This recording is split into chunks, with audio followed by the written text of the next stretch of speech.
They told me the farm would be quiet once the sun sank, just the wind through the eaves and the far-off lowing of a cow. They lied. The first night I went back, the silence had teeth. I didn't mean to stay.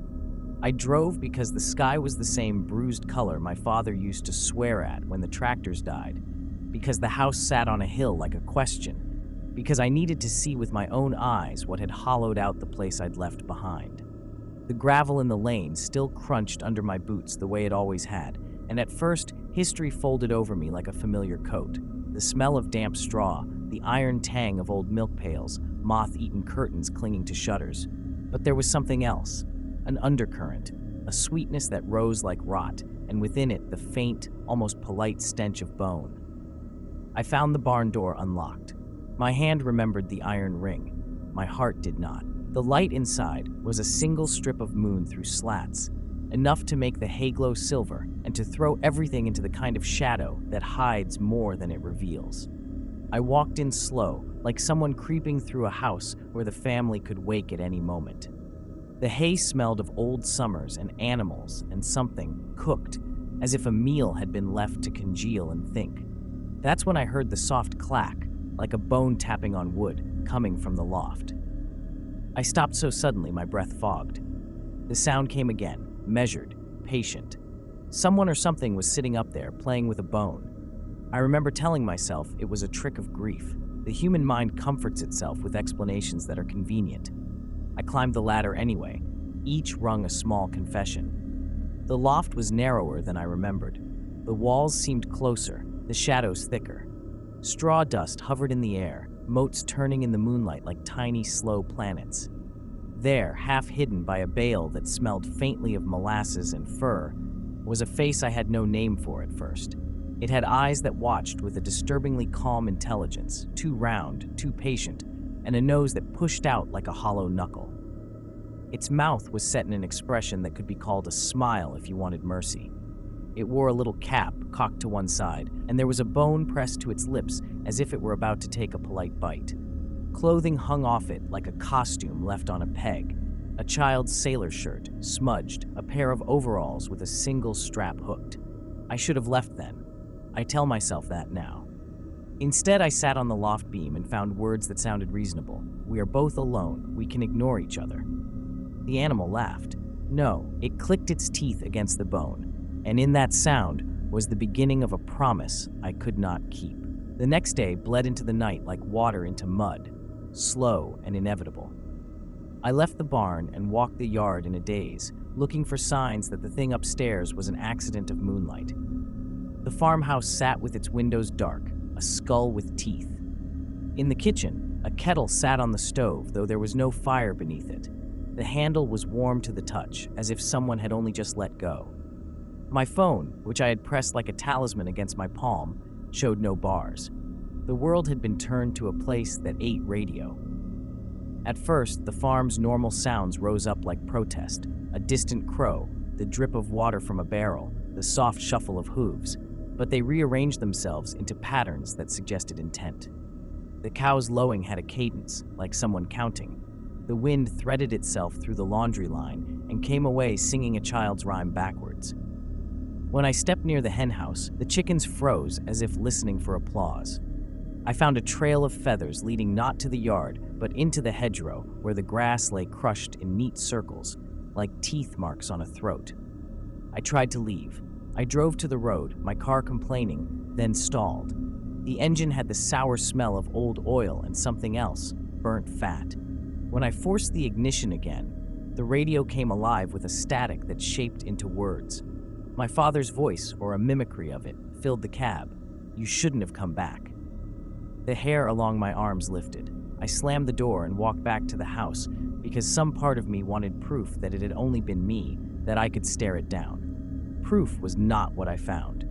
In the parlor, photographs hung crooked. Faces I'd known were blurred, as if someone had breathed over them with wet fingers. In the frames where my mother and father once smiled, there were now small, precise holes gouged through the glass, tiny round apertures like the nostrils of something patiently breathing on the other side. Under the mantel sat a child's shoe. It was too clean to be used. It was staged. That night, the loft sounded like a room full of busy teeth. The creature had moved from its hiding place. It put its hand, impossibly human and yet wrong, thick knuckles, tapered nails, along the beam and tapped a rhythm against the wood. It sang under its breath while it worked, a lullaby stretched thin. The tapping was a metronome for the house. I began to catch glimpses elsewhere, small, deliberate modifications. Vegetables in the root cellar arranged into a line like a countdown. The scarecrow in the north field turned its head to watch me as I passed, though the ropes around its neck hung slack. At night, the animals congregated at the farmhouse windows, pressing their muzzles to the glass and making the same patient faces I had seen in the loft. It wasn't mere curiosity. They watched with the expectation of witnesses, sleep thinned, memory thinned. I woke to find a smear of something dark on my palm and no idea how it had gotten there. When I put my fingers to my tongue, the taste was iron and clay and old things. The farm was learning me, or I was becoming part of the lesson. By the time I realized escape wasn't a plan but a memory, the house had its own tide. It pulled and pushed me in rhythms that matched the tapping from the loft, now a pulse in my ribs. Days blurred like wet postcards. The light through the curtains turned the kitchen into a black and amber photograph. I started to find small offerings left for me. A bowl of porridge gone cold, a handkerchief folded into the shape of a little hat, a single button threaded onto a length of twine. Each thing smelled faintly of the loft, molasses and dust, and the metallic note of something like old teeth. The creature stopped hiding its theatrics. It began to leave marks, a script in shallow gouges along door frames and the undersides of chairs. I tried to read them as a language and failed. It was a counting system, a calendar made of notches. The notches multiplied. The animals became more deliberate in their placements. 2 sheep standing nose to tail outside the bathroom window, a pig propped against the pantry door with one eye closed as if in prayer. Once, a fox left a strip of cloth tied to the barn latch, similar in color and weave to my father's old neckerchief. On the 4th night, after I thought I might leave for good, I heard it speak. Not with words at first, but with a mimicry of the house. A sigh like the settling of beams, a chuckle that sounded like mice in the walls. Then, through the floorboards beneath my feet, a whisper, "Stay." It wasn't my father's voice anymore. It was older, layered with many small voices that had been trained into being patient. The whisper followed me into dreams, stepping into the places I thought were private. I confronted it in the loft because fear had a direction and mine pointed up. I climbed the ladder with a kitchen knife in my fist and the taste of iron on my tongue. The loft was a diorama now, tiny chairs, small plates, a circle of nails hammered into the wood like teeth. The creature sat in the center, cross-legged, palming the bone as if it had been carved for a king. Its eyes were wet and enormous and very tired. "Why are you here?" I asked, and my voice was a cracked bell. It tilted its head, the cap slipping over one ear. It didn't answer with speech. It opened its mouth and let out the sound I'd heard from the animals, the soft, polite scrape of bone on pallet.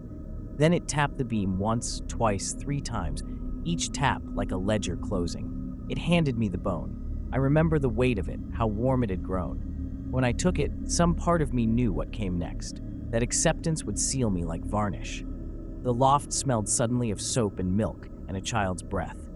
I wanted to hurl the bone into the dark, to set the house on fire, to drive until the road became something else.